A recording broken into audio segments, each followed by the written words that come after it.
dumating na tayong pinakamamahal natin Vice President Inday Sara Duterte! Inday Sara Duterte! Inday Sara Duterte! Inday Sara Duterte! Inday Sara Duterte! Inday Sara Duterte! Inday Sara Duterte! Inday Sara Duterte! Inday Sara Duterte!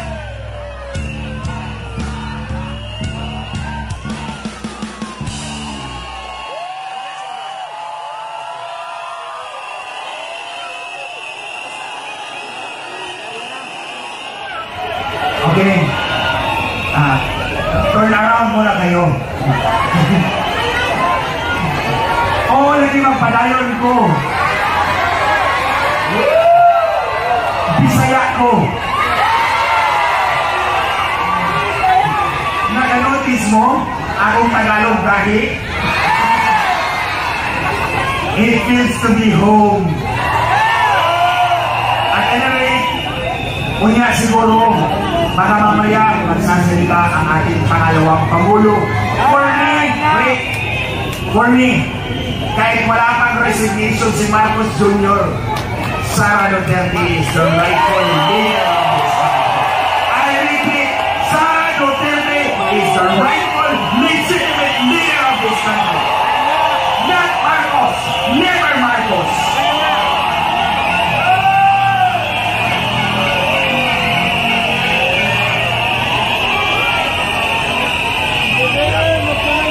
Balik tayo. Tulad ng sinabi ko kanina, si Lisa Marcos, ang katuwang niya ay si Tambaloslos. Okay?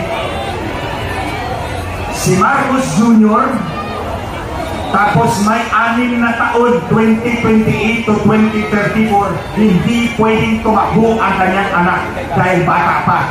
Sa 2034 pa pwede. Pero hindi nila ibibigayan kay Sara Duterte. Dahil takot siya na hindi makaupo ang kanyang anak bilang presidente. So kaya isisingit niya si Tambaloslos sa 2028 to 2034. Okay, wait up. Remember, he walks like a duck. Oh wait, nakatrabaho ko yan si Martin. Pareho kaming congressman noong 2010. Ito, meron akong sasabihin sa inyo. Noong 2010, nalaman ko na may 10 bilyong piso na dumaan sa kay Martin Romualdez. So, humingi ako sa kanya ng pansiminto ng kalsada ko sa amin sa biliran. 525 million pesos yun, sabi ni Martin. Huwag mong ibigay sa akin sa session hall. So mga kababayan, para kami mga magnanakaw nagtago sa likod ng main door ng session hall. Binigay ko sa kanya yung request for 525 million pesos. 2 years later, nalaman ko na lang na na-release pala ang 525 million pero walang kalsada dumating sa distrito ko.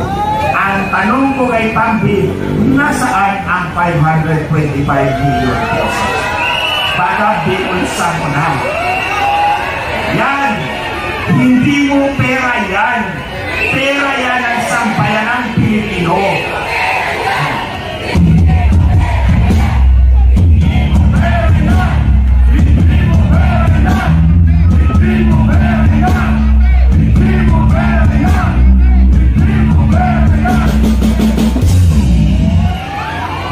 Kaya, kahit anong gawin ni Tambalosios, hindi mananalo yan.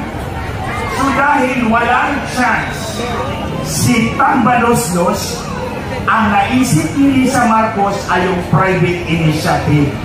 Baguhin natin ang konstitusyon. Yung walang hiyang babae na yan, na manipula ang election system, minanipula ang institusyon ng gobyerno, ngayon mamanipulahin ang ating konstitusyon. Kaya, mga kababayan, pigilan natin ang kanilang private initiative. Gawin natin ang lahat na hindi magwagi ang private initiative ni Lisa Marcos. Si Lisa Marcos yan. Kaya nga mga kababayan, ang sabi ko sa Cebu, kung si Lisa Marcos ay nasa harap ko lang, sinampal ko na yan back to back. Uulitin ko, Lisa, this is utter defiance. Kung nasa harap ng kita, Lisa Marcos, sinampal na ka back to back. Wala kang hiya! Wala kang hiya! Wala kang hiya! Wala kang hiya! Wala kang hiya! Wala kang hiya! Wala kang hiya!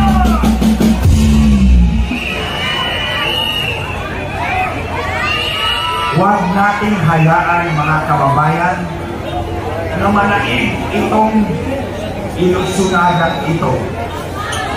Sinabi kong ilusyonada dahil kung napuna ninyo, nakahapon ko lang ito napuna nag-junket ang walang hiya, pumunta na naman ng Germany at Czechoslovakia. Na-notice ninyo ang handrail ng access boarding stairs ng aeroplano? Puno ng bulaklak.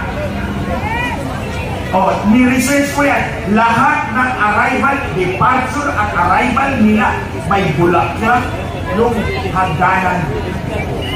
Alam nyo, isang galitan lang yan. Sabi nga na kaibigan ko, buhay pa pero marami na silang bulaklak. Yan ay matibay na ebidensya ng pagwawaldas ng pera ninyo. Sila, ginagawa lang ng panamuti ang perang pinaghirapan ng mga nanay at tatay ninyo. Hindi mo pera yan!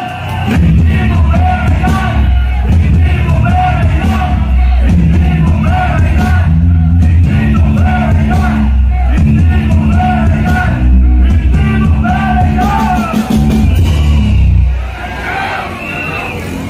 Tingnan natin mga kababayan kung pagdating ng aeroplano niya, may bulaklak pa.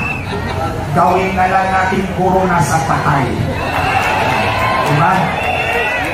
At any rate, mga kababayan, baka lumagpas na ako ng oras ko, iiwanan ko to sa inyo.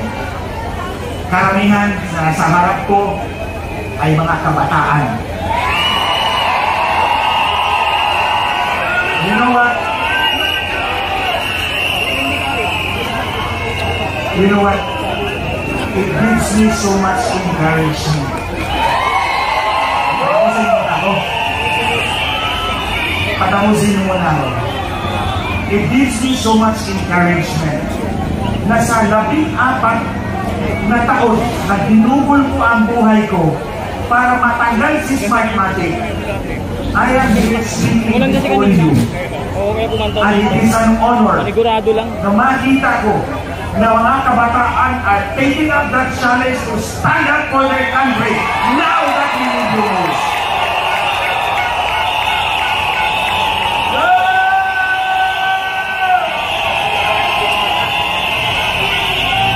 Huwag tayong mawala ng pag-asa. Ako, papakita ko lang sa inyo, ako lang mag-isa at that time lumalaban kay Smartmatic. Pero hindi ako tumigil hanggang nabuwag si Smartmatic. In the same way, tayong lahat mas powerful to fight them. Kasi hindi naman sila ang totoong halal ng taumbayan.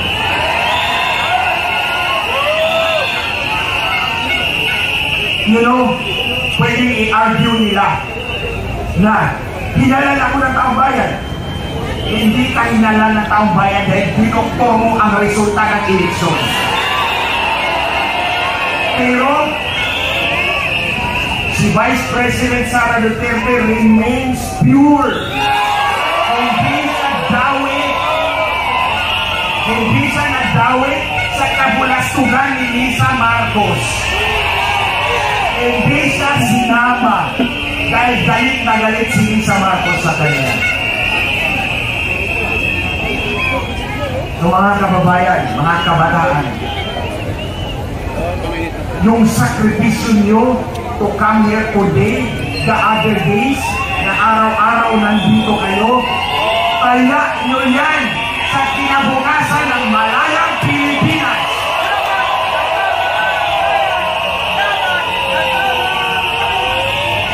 Babalikan ko ulit ang sinabi ko sa inyo. Alam nyo, nung nagsimula ako mag-congressman sa amin, ang poverty incidence sa amin ay 70%. Nung magsimula akong congressman, 7 sa bawat 10 taga-biliran ay mahihirap. Hindi ako nagmamayabang sa inyo. Sa 3 maiking taon, nabaligtad ko yan. Pag alis ko, poverty incidence was 30%. 3 na lang sa bawat 10 taga-biliran na mahihirap.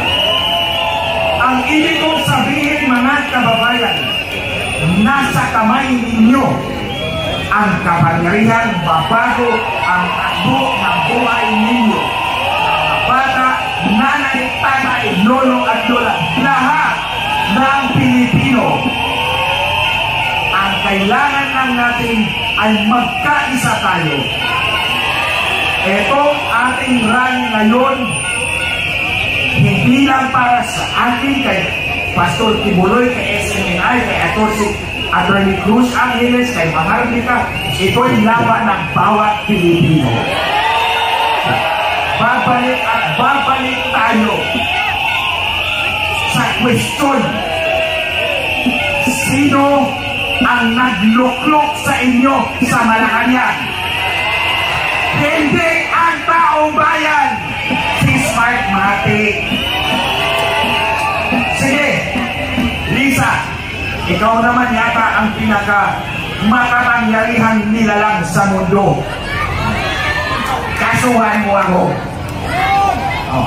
At humarap ka sa akin para masampal kita back to back. Pinapagita ko talaga sa kanya, wala akong galang sa mga taong tulad mo, Lisa. Pinagalang ko ang mga matatanda. But not you. Because I hate you so much. Babalik ko lang yung sinabi. Unang-una, former member of Congress. Pangalawa, abogado. Pangatlo, Bisaya din. Taga-Biliran. Nagugulat ako dun sa demeanor ni Attorney Glenn Chong. Kasi sampal? Magkurutan na lang kaya kami. Dapat kurut-kurut na, no? Kasi Women's Month ngayon, medyo okay lang siguro yun kung magjo-joke internally. But if you come out in public, siguro kung meron siya mga emisyon na nakikimkim dyan, pero kung sinasalita at sinasabi yan in public, medyo pangit talaga tingnan. Bilang isang lalaki, Women's Month pa naman ngayon. Kasi nung pinalaki ako ng aking mga magulang, ang pagkaintindi ko tayong mga Pilipino, tinuturuan tayo na habang tayo'y lumalaki, andun pa rin yung respeto. There are many ways to express your anger kung meron kang galit. Pero pag sinabi mo kasing magsampalan, pabalik-balik ng sampalan, yung pinapakita mong demeanor sa mga kabataang Pilipino ay hindi maganda. Parang sinasabi mo na tuloy sa mga bata, okay, natural lang na manampal ka. No? May rason man or wala mang rason. So it's a very bad example, especially to our children. And coming from a professional, from a lawyer, medyo nakakagulat. No? Again, siguro baka joke lang yun or baka in public. Kasi napakasayang nung okasyon. Bilang isang dating mambabatas, bilang isang abogado, andun ka sa isang okasyon, it's good to take advantage to campaign of your advocacies. Kung merong criticism sa gobyerno, pwedeng i-lay down na ito ang mga bagay na hindi siya sang-ayon. Ito naman ang mga bagay na sa pananaw niya, pwedeng maging solusyon. Pero kung parang ang usapan ay parang mga sampalan, it brings down the dignity of women, whether it's the first lady or not, babae yun eh. So medyo hindi lang nga talaga maganda tingnan sa publiko. Tsaka parang, alam mo yon, parang bilang isang babae alit at bilang isang nanay, bilang isang Pilipino, you don't want your citizens doing that in public. Lalo na kaming mga taga Region 8, kasi kasama ko rin yan si Glenn nung before. Parang, we are a happy people. It's very okay, we're a democratic country, to criticize. Pero dapat i-lay down mo yung basihan, ito yung ayaw mo, ito yung mali, ito yung ganun. Pero yung mga katagang yon, it does not only bring down the dignity of women, it also brings down the dignity of Filipino professionals. Kasi hindi ka nandoon bilang isang tao lamang, andoon ka bilang isang former official, and you are there as a lawyer. So it's actually a bad example to our children, with due courtesy to our good friend, Congressman Glenn Chong. Nagustuhan niyo ba ang ganitong pagtalakay? Mag-follow sa Informador FB page at mag-subscribe sa Informador YouTube channel. Ang Informador ay nilikha ng mga staff ni Atty. Ricky Tumutorgo, aka Insurrecto, upang lalong lumawak ang inaabot ng pagpapalaganap ng katotohanan at labanan ang fake news at kasinungalingan.